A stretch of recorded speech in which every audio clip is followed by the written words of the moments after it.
Recebi diagnóstico de doença de Parkinson e todos os exames são normais. Pode isso? Então, pode sim. Vou mostrar para vocês como é que é feito o diagnóstico da doença de Parkinson. O diagnóstico da doença de Parkinson é exclusivamente clínico. Não existe um exame 100% específico para ajudar no diagnóstico. O que é ser 100% específico? É toda vez que é achada determinada alteração no exame, em determinado exame, aquilo ali corresponde à presença da doença. Isso é bem raro na medicina e a doença de Parkinson não é exceção. Uma das revisões mais recentes e mais usadas para o diagnóstico clínico foi publicada na revista MDS, que é uma revista grande de estudos do movimento da Sociedade Internacional de Estudos do Movimento de Parkinson. Foi publicado em 2015 e é este artigo aqui. É possível estabelecer o diagnóstico da doença de Parkinson através desses critérios, como clinicamente provável ou clinicamente estabelecida, que é o critério de maior poder de conclusão diagnóstica que existe no paciente in vivo. Como é que a gente pensa, raciocina então? Primeira coisa e fundamental é detectar a síndrome parkinsoniana, ou parkinsonismo. O que é que compõe essa síndrome?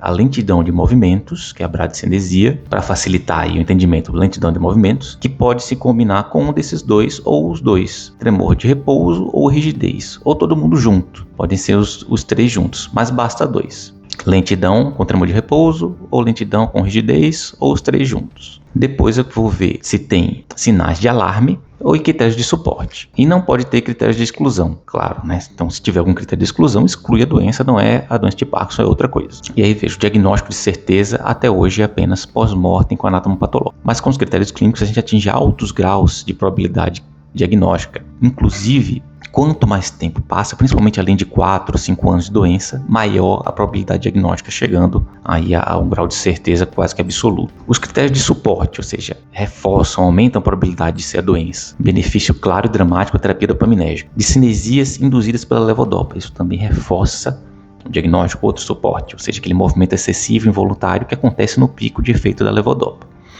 Tremor de repouso no membro, perda olfatória ou a cintilografia MBG, que raramente é feito, tá? O que é sinal de alarme? O paciente cai muito, uma ou mais quedas por ano, por instabilidade postural, ou seja, por desequilíbrio. Esse monte de queda dentro de 3 anos é um sinal de alarme contra a doença de Parkinson. Tá? E a favor de outra doença, geralmente é algum parkinsonismo atípico. Rápida progressão da marcha. Então, o paciente dentro de 5 anos já está cadeirante, por exemplo. Então, doença de Parkinson não se espera que aconteça isso. Alguma outra coisa deve ter. A doença de Parkinson é uma doença degenerativa, ela progride. Outro sinal de alarme é a doença não progredir. Sinais bulbares precoces, o que é isso? Muita alteração de voz, muito grave, aí dentro desses 5 anos. Disfagia, ou seja, dificuldade para engolir também dentro desse período. Grave falha autonômica, ou seja, quedas de pressão importantes, geralmente é isso que vai chamar a atenção. E exclusão, ou seja, o encontro e aí está fora, não é doença de Parkinson. Examina o paciente e tem sinal de acometimento cerebelar, fora doença de Parkinson. Aí detalhes do exame neurológico. Alteração no movimento do olho para baixo, os dois olhos juntos, né? O movimento conjugado do olhar. A gente vai pensar aqui em paralisia supranuclear progressiva. Quadro de demência frontotemporal provável ou afasia primária progressiva. Parkinsonismo só nos membros inferiores. Ausência de resposta a alta dose de levodopa. E o paciente não tem resposta nenhuma, está excluída da doença de Parkinson também. Quadros corticais, um detalhe do exame neurológico. Imagem funcional do sistema dopaminérgico pré-sináptico normal, DaT-scan. Não é necessário para o diagnóstico, mas foi feito em um lugar confiável e é normal. Também exclui a doença, aqui tem um asterisco bem grande, hein? Depende muito de onde é feito, ou seja, quem interpretou, como é que é a máquina, qual que foi o radiofármaco usado. Aqui no Brasil, por exemplo, a gente não tem o DaT-scan, o ioflupano, né? A gente tem o Trodat. Então aqui, para essa conclusão, foi usado o DaT-scan, né? Que é o que usa o ioflupano, que é um radiofármaco diferente do Trodat, que é usado no Brasil. Então, geralmente se pedem alguns exames gerais, né? Para ver a função da tireoide, função hepática, renal, né, alguns eletrólitos, hemograma, esse geralzão mesmo. Quando o paciente é mais jovem, principalmente menor que 40 anos, aí vai entrar mais coisas, né, vão entrar mais exames, porque entram outros diferenciais, outros diagnósticos que podem simular doença de Parkinson na jogada, tá? E a imagem, como é que é? Né? Você pede imagem para ver que está normal? Isso, para ver que está normal, porque se vier alguma alteração, eu vou pensar em outra coisa. Se aparecer esse sinal aqui, olha, aqui é o tronco encefálico, a ponte, que é uma região do tronco encefálico, e o cerebelo atrofiados, com esse sinal que a gente chama da cruz, ou cross-hot band sign, que é um pãozinho em inglês, parece esse pão. E é clássico da atrofia de múltiplos sistemas, não é específico dela, mas a primeira coisa que a gente pensa quando aparece esse sinal é na atrofia de múltiplos sistemas, mas pode aparecer algumas causas genéticas, e em última análise, qualquer doença que atrofia as fibras pontocerebelares. paralisia supranuclear progressiva, atrofia aqui do mesencéfalo, né? E alterações como essas, pode ser metástase de tumor, né? Então metastizou para o cérebro, para o encéfalo inteiro. Uma das regiões do encéfalo que pegou foi ali o mesencéfalo, onde está a substância negra. Aqui é a doença de Farr, que é uma doença genética, né, que causa calcificação de algumas estruturas do encéfalo. Pegaram a ideia? É isso. Então a gente achou isso aqui, você vai pensar em outra coisa.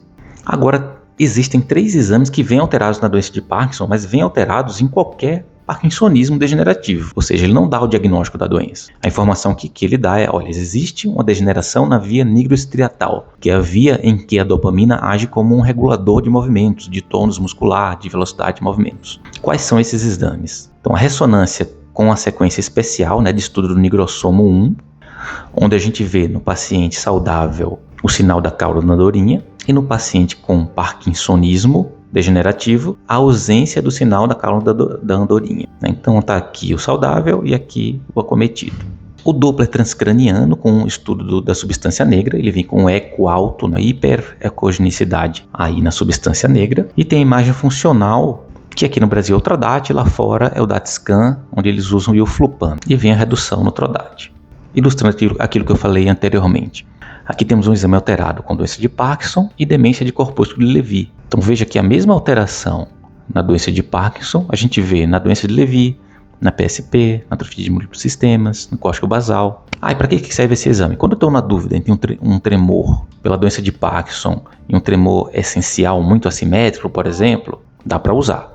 Quando eu estou em dúvida entre a doença de Parkinson ou algum parkinsonismo degenerativo e um parkinsonismo vascular, eu posso usar também. Aqui o valor vai ser se o exame vier normal, porque se vier alterado, o vascular pode alterar também. Se eu estou na dúvida entre parkinsonismo medicamentoso e doença de Parkinson, ou um parkinsonismo degenerativo desses que eu comentei, o exame também será útil. Agora, existe um exame que pode ajudar a diferenciar a doença de Parkinson dos parkinsonismos atípicos. Junto à clínica com o exame, isso pode me ajudar no diagnóstico diferencial. E esse exame é o PET-FDG, com fluodeoxiglicose. Na doença de Parkinson, geralmente vem normal. Na atrofia de múltiplos sistemas, eu vejo um apagamento nos putâmens, posso ver também na ponte e no cerebelo. Na paralisia supranuclear progressiva, vejo apagamento nos frontais, principalmente a parte do meio e fora, os núcleos, o estriado e o mesencéfalo. Na degeneração córtico-basal, vejo um apagamento cortical assimétrico, parietais, o frontal também, e núcleos da base. Geralmente um lado e o outro lado pode até ser alterado, mas